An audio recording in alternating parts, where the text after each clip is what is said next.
Baik, akan saya mungkin jelaskan sedikit tentang sebetulnya energi itu kayak apa sih penerbitannya gitu ya. Apakah perlu pengusulan kah atau apakah ada syarat tertentu atau seperti apa gitu ya.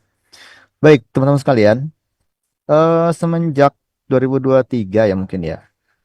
Karena memang semua sudah melalui mekanisme apa PPG ya. Jadi sebetulnya untuk penerbitan energi itu nggak perlu lagi ada pengusulan-pengusulan yang jelimet ya. Karena kan yang apa namanya meluluskan itu juga dari kita juga ya, dari TPG yang mengolah gitu. Sehingga artinya setiap tahun kita sudah memiliki data nih, siapa aja guru-guru yang memang lulus PPG ya. Jadi ngapain ada usulan lagi gitu ya. Kita udah punya datanya gitu. Nah, jadi penerbitan energi tidak perlu ada pengajuan sebetulnya. Dia akan secara otomatis ya di-generate oleh sistem. Nah, namun dalam menerbitkan itu tentu kita memerlukan data-data pendukung ya, karena nggak begitu aja bisa kita buat jika datanya tidak lengkap gitu ya. Yang pertama tentu kita akan mengecek NIK-nya dulu ya, NIK dari yang bersangkutan apakah memang sudah valid secara dukcapil atau belum.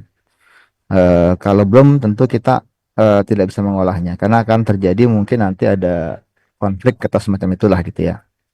Nah, yang kedua tentu ya kita juga mempertimbangkan NUPTK ya. Kenapa? Karena sampai sekarang NUPTK masih menjadi satu nomor yang unik ya, yang unik di antara semua data yang ada ya.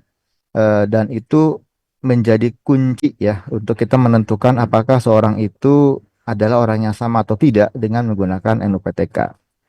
Mungkin kalau untuk PNS kita ada NIP ya, ada NIP ya. Tapi untuk non PNS kita nggak ada NIP, sehingga kita perlu satu nomor lagi yang mewakili mereka semua ya, baik PNS atau non PNS. Ya mungkin kita sekarang bisa bicara dengan NIK ya.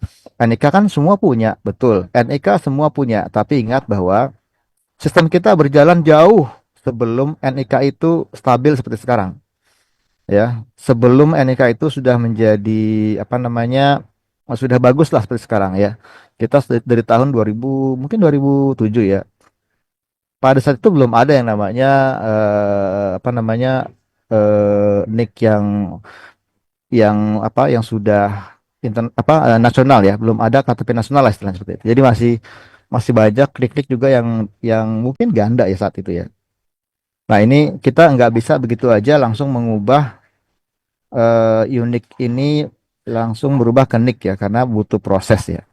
Untuk saat ini pengolahan data tunjangan masih menggunakan NUPTK sebagai nomor uniknya. Oke, nah kemudian ya tadi ya setelah data-data itu lengkap dan valid, maka otomatis dia akan diterbitkan NRG-nya ya.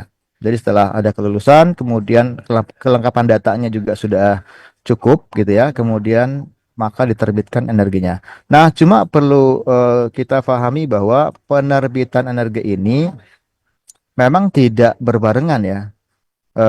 Artinya misalnya untuk piloting satu gitu ya, ada 300.000 orang yang lulus ya. Nggak berarti kemudian ketika mereka lulus semuanya langsung dapat, nggak. Itu pasti bertahap ya. Karena mengenerate data segitu banyak juga butuh waktu juga ya. Dan ini ada juga apa namanya penanganan secara manual juga ya. Terutama ketika terjadi konflik. Apa itu konflik? Konflik adalah ketika sistem menemukan ada data seseorang itu bentrok dengan data orang lain. Contoh misalnya gini. Misalnya saya memiliki NPTK 123 gitu ya. Saya baru lulus nih punya NPTK 123. Ternyata NUPTK saya itu pernah dipakai oleh orang lain yang namanya mirip dengan nama saya untuk pengusulan energi pada tahun-tahun yang lalu yang masih manual ya. Sehingga saya dideteksi ya di situ sudah punya energi gitu.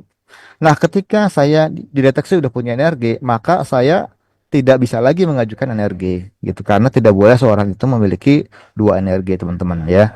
Jadi eh, pasti itu ya saya akan tertolak tuh ketika sistem menjalankan secara otomatis tadi, ketika menemukan ada orang yang menggunakan nick saya atau NUPTK saya, otomatis akan tertolak gitu. Dan ini bukannya sedikit, lumayan banyak juga ya, lumayan banyak juga. Jadi banyak kasus seperti itu ya, NUPTK digunakan orang lain atau nick digunakan orang lain yang membuat ini menjadi kendala dan kita harus menanganinya secara manual akhirnya. Kita harus melakukan pengecekan dulu riwayatnya seperti apa, orang itu dulu NPTK-nya berapa, kok bisa pakai NPTK yang sekarang dan sebagainya. Itu memang perlu waktu, teman-teman ya. Ya, jadi seperti itu. Ada proses apa namanya cleansing lah ya. Jadi nggak langsung semua bisa keluar energinya. Nah, tapi kita pastikan bahwa semua nanti akan dapat energi ya. Semua akan dapat energi ketika masalahnya itu udah selesai ya. Nah, kemudian setelah terbit energi ya biasanya kita akan umumkan sebelum tahun apa tahunnya itu habis ya. Jadi misalnya teman-teman lulusan tahun 2024 gitu ya. Karena kan lulusan tahun 2024 dia akan memiliki energi kepala 24 ya. Nah, itu bisa untuk dibayarkannya tunjangannya mulai tahun depannya atau tahun 2025 ya. Jadi biasanya kita akan umumkan ya mungkin sebulan sebelum Januari atau bulan Desember ya itu akan keluar secara bersamaan gitu ya. Jadi untuk penerbitan energi itu sebenarnya nggak pengaruh dia mau terbitnya di bulan apa, mau di bulan Januari, Agustus atau bulan Desember. Toh juga nanti akan dibayarkannya di bulan Januari ya. Walaupun dia terbitnya lebih dulu ya, tapi pembayaran tunjangannya tidak menjadi dia lebih banyak dapatnya enggak sama semua mulai bulan Januari. Jadi nggak usah khawatir yang belum terbit, walaupun misalnya sekarang nih belum terbit ya, kemudian baru terbitnya bulan Maret ya, yang bulan Januarinya tetap akan dibayar, nggak akan hangus gitu, karena haknya dia mulai mulai bulan Januari, sepanjang dia memang sudah mengajar dari bulan Januari seperti itu ya. Nah, jadi kemudian setelah tadi ya, setelah terbit NRG tadi, kita juga nggak langsung apa mempublish atau mengumumkan, kita juga harus mengecek dulu keaktifannya teman-teman ya. Apakah di Dapodiknya sudah sudah aktif, sudah ada sekolahnya, apakah sudah ada sekolah induknya, sudah dicentang salah satu sekolah induknya dan sebagainya. Nah, baru setelah itu ada, baru bisa masuk ke Simtun. Nah, Simtun adalah satu aplikasi yang digunakan untuk manajemen SKTP ya. Jadi, jika teman-teman sudah punya energi, tapi belum masuk ke Simtun, otomatis tidak akan dapat terbit SKTP-nya. Ya, jadi memang harus masuk ke Simtun. Nah, untuk masuk ke Simtun ya tadi ya kita harus cek dulu keaktifannya seperti apa, kemudian nicknya kita cek ulang lagi nicknya karena begini, nick yang sudah valid saja itu bisa sewaktu-waktu menjadi tidak valid ya, karena ada perubahan mungkin di dukcapilnya. Jadi tetap kita cek lagi setelah dia dapat energi, kita cek ulang lagi nicknya masuk ke Simtun baru nanti kita bisa proses.